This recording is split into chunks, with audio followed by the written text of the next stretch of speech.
23 अगस्त को चंद्रयान 3 की चांद के साउथ पोल पर सफल लैंडिंग के बाद भारत ने इतिहास रच दिया और साउथ पोल पर लैंड होने वाला ये पहला देश बन गया। लेकिन इसके पीछे दोस्तों हाथ है इसरो का। आज इसरो की वजह से भारत उस मुकाम पे है जहां दुनिया का शक्तिशाली देश यानी कि अमेरिका भी पहुंच नहीं पाया है। लेकिन यहां तक पहुंचने के लिए दोस्तों इसरो को कड़ी मेहनत से गुजरना पड़ा है। तो आइए जानते हैं इसरो की सफलता की कहानी, किसने और कब इसे स्थापित किया, शुरुआत कैसी रही और चंद्रयान 3 तक इसरो कैसे पहुंचा। वीडियो बहुत ही जबरदस्त होने वाली है, सो प्लीज डोंट स्किप। दोस्तों आज तक अमेरिका, रूस, चाइना, जापान और न जाने कितने देशों ने मून मिशन भेजे हैं, लेकिन कोई भी चांद के साउथ पोल पर सफल लैंडिंग नहीं कर पाया है। इवन चंद्रयान 3 के कुछ दिन बाद यानी कि 11 अगस्त को रूस ने लूना 25 को साउथ पोल पर सफल लैंडिंग के लिए भेजा। बट अफसोस की खरगोश की चाल से जाने वाला रूस का लूना 25 भारत के कछुए की चाल से जा रहे चंद्रयान 3 के सामने फेल हो गया। दोस्तों इसरो भारत की स्पेस एजेंसी है जिसे भारतीय अंतरिक्ष अनुसंधान संगठन यानी कि इंडियन स्पेस रिसर्च ऑर्गेनाइजेशन कहा जाता है। इसरो ही स्पेस से जुड़ी जानकारी खोज भारत को बताता है, जिनकी बदौलत आज भारत दुनिया भर में फेमस है। जैसे 22 अक्टूबर 2008 को जब इसरो की तरफ से भारत का पहला मून मिशन चंद्रयान 1 गया तो हमें चांद पर पानी के बारे में पता चला। जी हाँ दोस्तों, वो भारत ही है जिसने सबसे पहले चांद की सतह पर पानी की खोज की और ऐसा हो पाया चंद्रयान 1 की बदौलत। इसरो के हेडक्वार्टर की बात करें तो दोस्तों यह बेंगलुरु में स्थित है, जिसमें मौजूद हर विभाग इंडियन गवर्नमेंट के अकॉर्डिंग काम करता है और स्पेस सेंटर में होने वाले हर काम की रिपोर्ट सीधा देश के प्रधानमंत्री को भेजी जाती है। आइए इसरो की स्थापना के बारे में बात करें। इसरो की स्थापना का श्रेय जाता है दोस्तों विक्रम अम्बालाल साराभाई जी को, जिन्हें इसरो के पिता के रूप में माना जाता है। साल 1962 में इसरो की स्थापना कर दी गई थी और इसरो ने काम भी इसी साल से शुरू कर दिया था। लेकिन 15 अगस्त 1969 को एक संगठन के रूप में इसे दोबारा से एस्टैब्लिश किया गया, क्योंकि दोस्तों 1969 से पहले इसरो को भारतीय राष्ट्रीय अंतरिक्ष अनुसंधान समिति यानी कि इंकोस्पर कहा जाता था। लेकिन 1969 में जब इसे पुनर्गठित किया गया तो इसका नाम बदलकर इसरो कर दिया गया। तब से ही हम इसे इसरो के नाम से जानते हैं। इसरो की स्थापना दोस्तों भले ही 1962 को हुई, लेकिन इसकी शुरुआत 1920 में ही हो गई थी, जब साइंटिस्ट एस के मीना ने कोलकाता में ग्राउंड बेस्ड रेडियो सिस्टम को लागू करने और आयनोस्फीयर की वेव्स के लिए एक्सपेरिमेंट किया। बाद में दोस्तों सीवी रमन और मेघनाथ जैसे साइंटिस्ट ने भी इस एक्सपेरिमेंट में सपोर्ट किया। 1945 तक भारत धीरे धीरे विकास कर रहा था। उस रोज दो वैज्ञानिकों होमी भाभा और विक्रम साराभाई ने कुछ एक्सपेरिमेंट्स किए और कॉस्मिक रेस पर स्टडी की। इन्होंने ही कुछ लैब्स और स्कूल्स का निर्माण किया। इनकी बदौलत इंडियन गवर्नमेंट ने भी स्पेस से जुड़ी खोजों में और बातों में इंटरेस्ट दिखाया और 1950 में परमाणु ऊर्जा विभाग की स्थापना कर दी गई। फिर 1957 में सोवियत यूनियन ने स्पुतनिक 1 को लॉन्च किया, जो कि सफल रहा। इस तरह बाकी देशों में भी स्पेस में जाने की होड़ मच गई और साल 1962 में आखिरी बार भारत ने भी अपनी स्पेस एजेंसी इसरो की स्थापना कर दी। दोस्तों जब इसरो की स्थापना हुई तब साराभाई जी के पास गिने चुने साइंटिस्ट्स की टीम थी और पैसों की कमी भी थी, जिसका असर भारत के पहले रॉकेट पर भी हमें देखने को मिला। कहते हैं कि दोस्तों रॉकेट के पार्ट्स को साइकिल पर लाद कर लॉन्च सेट तक पहुंचाया गया था। इसरो के लॉन्चिंग स्टेशन की बात करें तो ये Thumba equatorial rocket launching station के नाम से स्थापित किया गया, लेकिन बाद में एपीजे अब्दुल कलाम साहब ने इसका नाम बदलकर विक्रम साराभाई अंतरिक्ष केंद्र कर दिया। भारत के पहले रॉकेट की बात करें तो 21 नवंबर 1963 को लॉन्च किया गया, जिसकी बदौलत भारत के स्पेस प्रोग्राम के ऐतिहासिक शुरुआत हो पाई। ये rocket Thumba equatorial rocket launching centre से डॉक्टर होमी भाभा जी की देख-रेख में लॉन्च किया गया, जिसके पार्ट्स को साइकिल पर लाद कर लॉन्च स्टेशन तक पहुंचाया गया था। लेकिन दिन पर दिन दोस्तों इसरो तरक्की कर रहा था और इसी तरक्की का रिजल्ट था भारत का पहला सैटेलाइट लॉन्च व्हीकल SLV-3।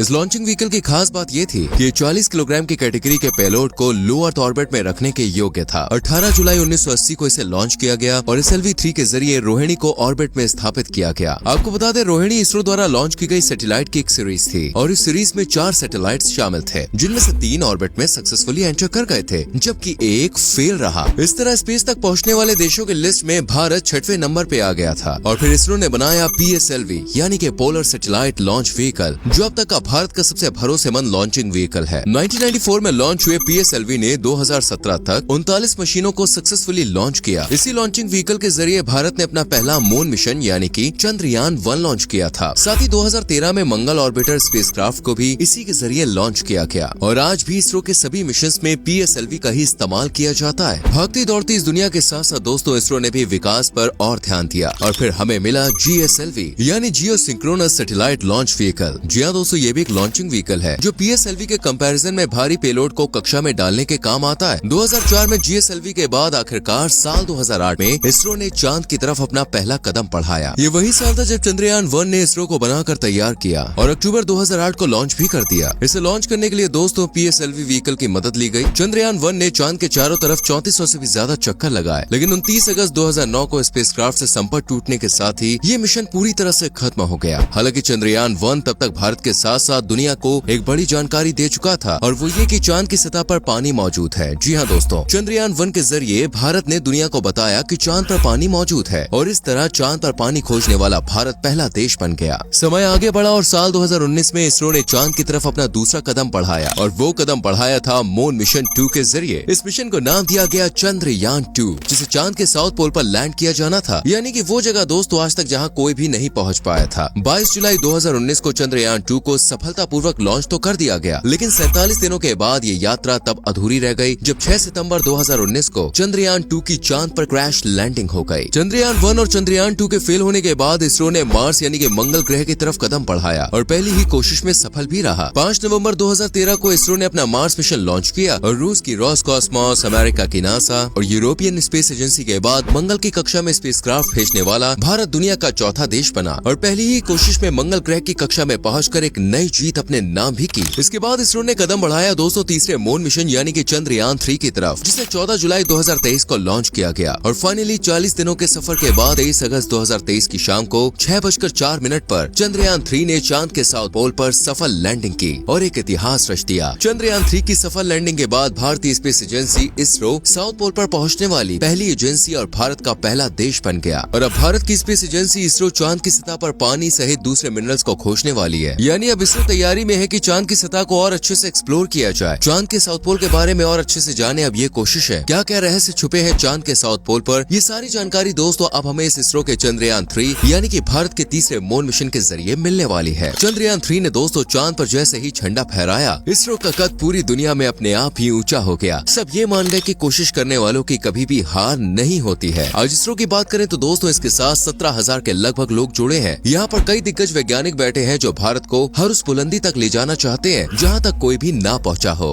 उम्मीद करते हैं दोस्तों आपको इसरो की ये कहानी पसंद आई होगी। वैसे इसरो के बारे में क्या कहना है आपका कमेंट करके जरूर बताएं। वीडियो को लाइक और शेयर करें। संग में हमारे पेज को फॉलो करना ना भूलें। मिलते हैं अगली वीडियो में। Till then bye bye, take care.